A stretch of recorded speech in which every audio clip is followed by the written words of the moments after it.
Il est 8h15. Bretagne 5, l'invité de la matinale. Et notre invité politique en ce lundi est Antoine Kiefer. Il est responsable du Rassemblement national de la circonscription de Dinan et il est avec nous en direct dans la matinale. Je l'en remercie. Bonjour et meilleurs vœux. Bonjour et meilleurs vœux à tous, à vous et aux auditeurs. Alors nous allons parler de politique ce matin comme on le fait chaque jour au micro de la matinale. Marine Le Pen est en déplacement à Mayotte jusqu'à mardi. Elle va pour soutenir, en tout cas l'a-t-elle dit, les Mahorais et puis mettre un petit peu la pression sur le gouvernement, il faut bien le dire. Est-ce que les mesures proposées, en tout cas les mesures qui vont être proposées par le gouvernement semblent assez suffisantes? Est-ce que le déplacement du président de la République, le déplacement de François Bayrou, le Premier ministre, sont plutôt des signes positifs ou est-ce qu'il reste beaucoup à faire à Mayotte? Alors le déplacement du président de la République a été quand même un signe assez catastrophique dans sa communication et son attitude. C'est le premier point. Ensuite, sur les propositions, nous, ce que nous attendons, ce sont des actes, pas des propositions. Combien de propositions ont été faites depuis tant d'années et ne sont pas tenues? Donc effectivement, Marine est allée à Mayotte pour constater les dégâts après le passage du cyclone, mais aussi des manquements qui étaient présents bien avant le passage du cyclone et que l'État faisait mine de ne pas voir. Ça les arrangeait bien. Malheureusement, il a fallu un cyclone pour pouvoir mettre tous ces problèmes à jour. Et la réalité aujourd'hui, c'est que c'est un département français qui n'a, semble-t-il, pas forcément la totalité du réseau électrique qui est remis en état, le réseau d'eau non plus. Et quand on parle d'électricité, ce n'est pas seulement une lumière pour éclairer une pièce, c'est les soins, les hôpitaux, les personnes qui sont hospitalisées à domicile, la communication. Et puis l'eau potable, c'est tout simplement la vie et éviter aussi la propagation d'épidémies. Alors la rentrée scolaire va avoir lieu aussi à Mayotte dans les conditions que l'on sait, avec un problème comment héberger les réfugiés qui viennent essentiellement des Comores, qui sont actuellement réfugiés dans les écoles, puisque les bidonvilles où ils habitaient ont été détruits. Comment faire pour pouvoir faire cette rentrée, réaliser cette rentrée dans les meilleures conditions et que faire des Comoriens? Parce que c'est aussi l'interrogation qu'on a pu entendre dans la bouche de Marine Le Pen qui disait que finalement le problème, c'est l'immigration. Est-ce que c'est réellement l'immigration le problème? Aujourd'hui, effectivement, s'il n'y avait pas une immigration massive comme à Mayotte, le problème serait moindre. Aujourd'hui, il y a une telle affluence de population venue des Comores que Mayotte, qui déjà avant, pour simplement ses habitants, était dans un état de service public qui était catastrophique, avec l'immigration illégale supplémentaire, était submergée d'insécurité, de problèmes de santé, d'école, au niveau sanitaire aussi. On peut parler, comme on l'a parlé avant, des problèmes d'eau potable. Je rappelle, c'est un département français. On parle d'eau potable dans un département français en 2025. On a laissé tomber Mayotte, selon vous? Oui, on a oublié ce petit bout de territoire français? Parce qu'en général, les territoires d'outre-mer étaient pour Emmanuel Macron quelque chose qui ne l'intéressait pas et les habitants de nos îles étaient un peu comme, en ruralité, les citoyens de seconde zone. Sauf qu'aujourd'hui, loin de la métropole, on se rend compte que les problèmes, encore une fois, à cause d'un cyclone, malheureusement, sont bel et bien réels, à tel point que faut bien s'asseoir sur sa chaise. Même Daniel Cohn-Bendit a avoué qu'effectivement, il y avait un problème d'immigration massive à Mayotte et qu'il fallait régler le problème. 2025 est une sacrée année, hein. Bon, maintenant, effectivement, il faut régler le problème, c'est-à-dire qu'il faut raccompagner ces personnes dans leur territoire et il faut être ferme, avoir une politique ferme en matière d'immigration. Nous, ce que nous proposons, c'est à l'échelle du territoire national, pas uniquement comme nos opposants sur le département de Mayotte, c'est-à-dire une politique dissuasive d'immigration, parce que la France et Mayotte ne peut plus accueillir autant de population. Il faut rendre ces territoires, alors que ce soit ici en métropole ou là-bas à Mayotte et plus largement dans les Outre-mer, il faut rendre les territoires ou le territoire national moins attractifs. Évidemment, il faut réserver la solidarité nationale aux compatriotes et non pas à la terre entière. Mmh. Alors, il y a Mayotte, il y a la France, il y a ces influenceurs algériens. Je voulais vous entendre là-dessus, qui, sur les réseaux, ont appelé à des actes terroristes ici en France, alors que l'on va commémorer les attentats de Charlie Hebdo, les attentats de 2015. C'est inacceptable pour vous, ces prises de position de ces influenceurs algériens. C'est aussi, quelque part, comme on a pu le lire et l'entendre un petit peu partout, une forme de déstabilisation de la France par l'Algérie. Oui, ils en profitent. La nature a horreur du vide et je pense qu'Emmanuel Macron, avec son premier et le morceau de son deuxième quinquennat, a créé un vide, notamment avec sa position de repentance à l'égard de l'Algérie. Ce n'est pas une position qui est respectable. Je pense que nous devons avoir des relations cordiales, que nous devons avoir une équidistance. Mais cette situation de silence de nos politiques, c'est-à-dire de ceux qui sont au pouvoir, et d'inaction envers la diplomatie ou même des fois l'économie algérienne, est selon moi assez inacceptable. Voilà. Je pense que nous devons avoir une position assez ferme à l'égard de ces prises de position, et nous devons faire comprendre aux responsables politiques algériens qu'ils doivent nous respecter. Et en l'occurrence, nous respecter, c'est aussi à prendre des décisions fortes quand il y a ce style de position qui se fait savoir. Avec la position de la France autour du Sahara, évidemment, revendiquée par l'Algérie, et ce rapprochement entre Paris et Rabat et le Maroc, donc, là aussi, on n'a pas eu une politique, une diplomatie assez fine pour pouvoir jouer sur les deux tableaux, quelque part?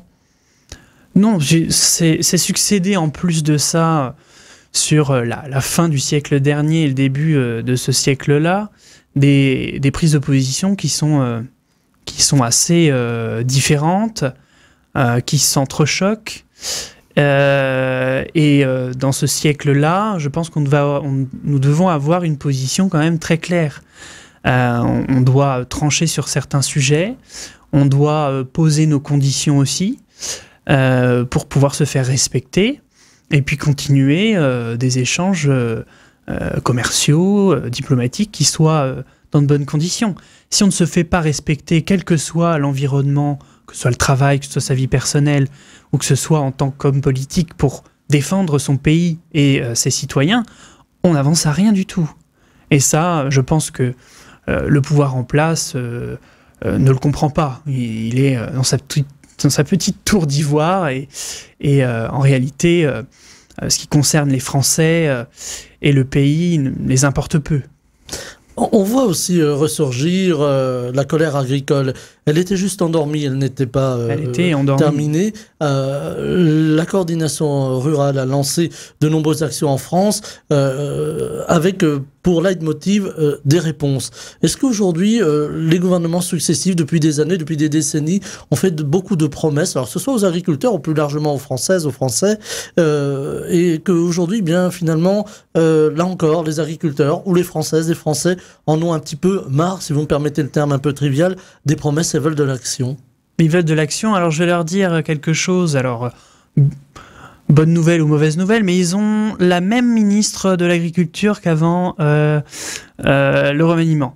Donc ils vont pouvoir voir si effectivement la politique est différente ou non, en changeant certaines personnes qui, somme toute, faisaient également partie du précédent gouvernement, et puis d'autres personnes qui font partie de la société civile que pratiquement personne ne connaît. On a changé les têtes, mais finalement, on a changé continué les la têtes. même politique. Voilà, exactement. On continue un peu la même politique, à voir si le gouvernement de M. Bayrou est un peu plus à l'écoute. Il va rencontrer les mouvements politiques dans quelques jours, mais pour revenir aux agriculteurs, effectivement, c'est un mouvement qui était endormi. Endormi parce que les agriculteurs travaillent. Cet été, ils avaient énormément de travail pour nourrir les Français.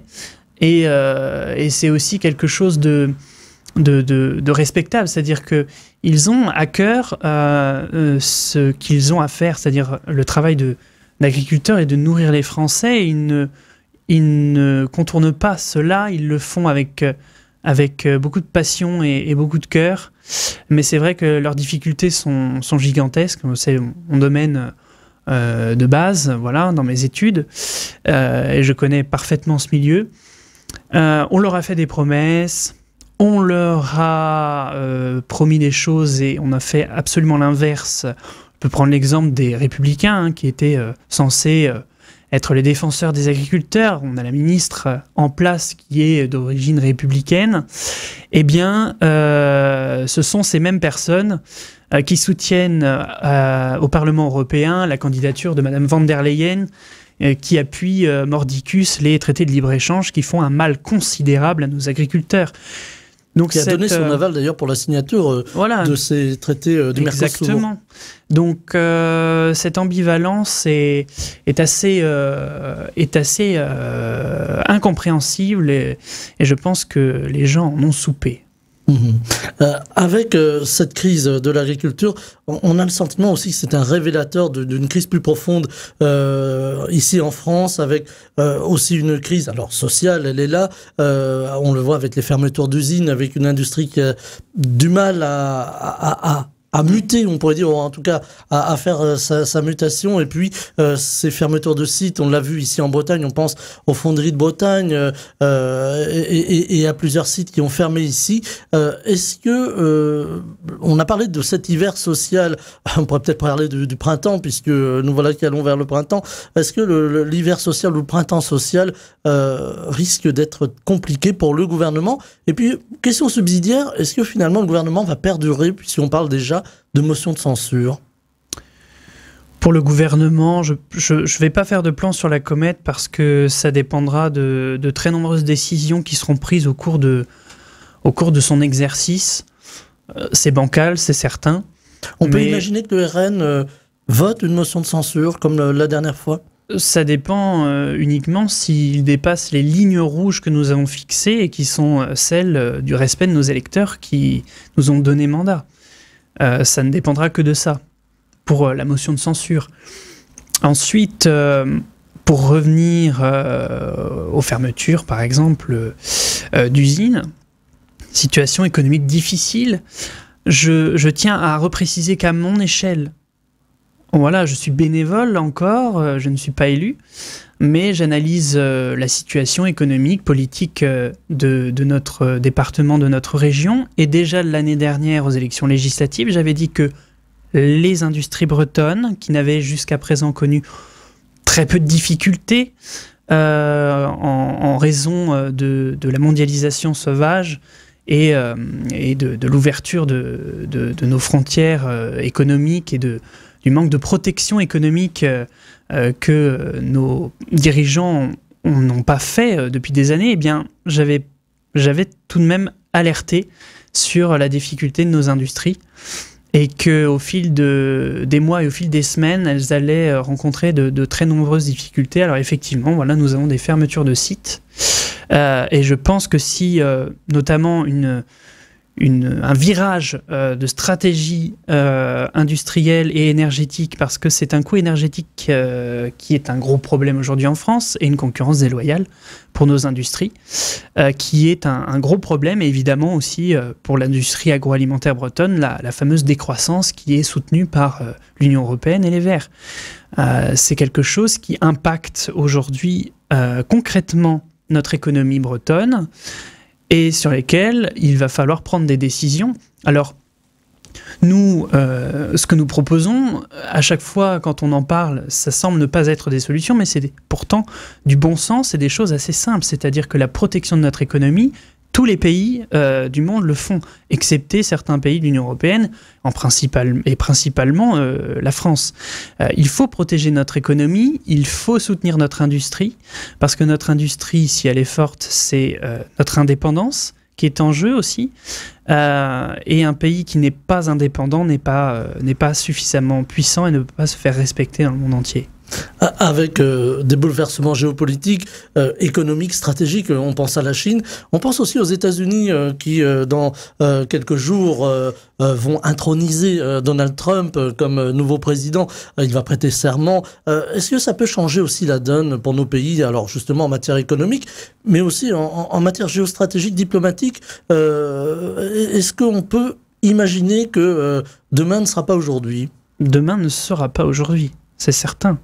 C'est certain parce que le monde est en mouvement et effectivement, les intérêts que certains peuples ont souhaité mettre en place par le biais de leurs responsables politiques n'est absolument pas la même qu'hier. Donc effectivement, ça va certainement mettre en lumière d'autres lacunes que nos responsables politiques ont eu depuis de très nombreuses années, de très nombreuses décennies. Donc effectivement, demain n'est pas aujourd'hui et n'est pas hier. On parlait tout à l'heure des fermetures. J'avais envie de vous entendre sur l'aspect social. On voit aussi que dans le domaine, il y a beaucoup de bouleversements. On a entendu beaucoup de responsables politiques s'exprimer autour de ce travail qu'on va demander, travail gratuit pour la collectivité, à ceux qui touchent et celles qui touchent le RSA aujourd'hui, c'est-à-dire vraiment ceux qui n'ont plus rien pour vivre ou très peu. Est-ce que vous trouvez, est-ce que vous imaginez que c'est une injustice ou est-ce que pour vous, il faut donner un petit peu pour la collectivité pour recevoir? Ce serait une justice si le pouvoir était exemplaire. Vous vous rendez compte que c'est quand même ceux qui sont au pouvoir qui demandent à des gens qui ont perdu leur travail et qui n'arrivent pas à en retrouver, certainement pour beaucoup d'entre eux qui arrivent en fin de carrière parce que c'est compliqué de retrouver un emploi. Et on leur dit, bah écoutez, on a fait en sorte qu'on ferme votre usine, vous n'avez pas de travail, c'est de notre faute, on est incompétent, on est nul, mais vous allez payer les pots cassés, hein, vous allez encore travailler quelques heures en plus à côté parce que en réalité, on s'en fiche un peu, on n'est pas capable de résoudre le problème. Moi, je pense que éventuellement, c'est discutable si l'économie va très bien, que les situations au RSA ou au chômage sont discutables, mais dans la situation actuelle de crise sociale économique du pays, je trouve ça un peu indécent. C'est dangereux d'un point de vue social, justement. On peut imaginer le retour des gilets jaunes, par exemple, ou de la colère. C'est effectivement parce que c'est un peu une humiliation. Je veux dire, mettez-vous à la place de quelqu'un, je prends l'exemple de la génération de mes parents, qui perd son travail et parce que l'âge, parce que trop d'expérience, donc on ne veut pas forcément rémunérer à la hauteur de leur expérience, donc on ne les prend pas. Perdent leur travail, se retrouvent au chômage puis au RSA, et on leur dit on a fait en sorte que vous perdiez tout, mais vous allez payer encore les pots cassés, quoi. C'est une double peine en quelque sorte. C'est une double peine, voilà. C'est une double peine pour des personnes qui n'ont pas souhaité en réalité cette situation. On a beaucoup reproché au Rassemblement national de ne pas avoir voté, en tout cas c'est la gauche qui vous l'a reproché, de ne pas avoir voté par exemple l'augmentation du SMIC ou un salaire minimum. Alors on pense au fameux salaire à 1 600 €. Pourquoi le Rassemblement national n'a pas été sur ce terrain-là finalement? Parce que ces personnes de gauche, dans leur tour d'ivoire à Paris, ne comprennent pas l'économie française. Voilà. S'ils font ça, ils tapent sur les Français. Ils ne leur rendent pas service. Pourquoi? Parce que augmenter le SMIC, 90% des entreprises en France sont des TPE-PME, des petites et moyennes entreprises. Si on augmente le SMIC, on augmente les cotisations sociales à côté, et les entreprises sont déjà dans une situation assez tendue et difficile, ce qui veut dire qu'elles vont devoir choisir entre licencier certaines personnes pour pouvoir payer les autres plus cher, ou ne pas accepter en réalité cette augmentation et fermer leur entreprise, parce qu'ils ne peuvent pas le faire. Nous, ce que nous proposions, c'était une augmentation de 10% du salaire, sans augmentation de cotisation en corrélation avec l'augmentation du salaire. Pendant 5 ans, d'une façon à ne pas mettre les petites entreprises dans l'embarras, augmenter tout de même les revenus, pendant 5 ans, le temps de redresser convenablement l'économie française. Mais ces personnes qui demandent et qui proposent l'augmentation du SMIC avec des sommes qui sont astronomiques ne se rendent pas compte du carnage qu'elles pourraient faire dans l'économie française. Donc ça n'est pas rendre service aux Français que actuellement augmenter le SMIC d'une telle manière qu'ils l'ont proposé. Il vaut mieux actionner sur finalement le pouvoir d'achat, c'est-à-dire faire baisser les charges que les Français doivent assumer aujourd'hui. On pense à l'électricité, même si on nous annonce une baisse de 14% sur la prochaine facture. Tout de même augmenté de 50% en 7 ans. Voilà. Donc est-ce qu'il faut justement travailler à long terme sur ces baisses pour pouvoir donner du pouvoir d'achat aux Français? Absolument. Alors je vais toujours partir sur les deux sujets, c'est-à-dire monsieur et madame tout le monde dans la vie de tous les jours. Effectivement, c'est un problème, comme l'électricité, l'énergie. Le coût de la vie est un problème et on doit travailler là-dessus, notamment avec le problème européen du marché européen de l'électricité, où nos prix de production électrique sont basés sur des conventions européennes et qui prennent en compte la dernière matière de production électrique la plus chère, qui est le gaz aujourd'hui, étant donné les conditions géopolitiques et géostratégiques, alors que nous produisons, nous, une énergie à bas coût avec notre parc nucléaire français. Donc, nous devons renégocier ces traités, car ça n'est pas acceptable pour les Français. Mais je vais aussi partir sur un autre plan, c'est-à-dire que quand les entreprises sont impactées par ce coût de la vie aussi, ce coût énergétique, il le répercute sur les produits.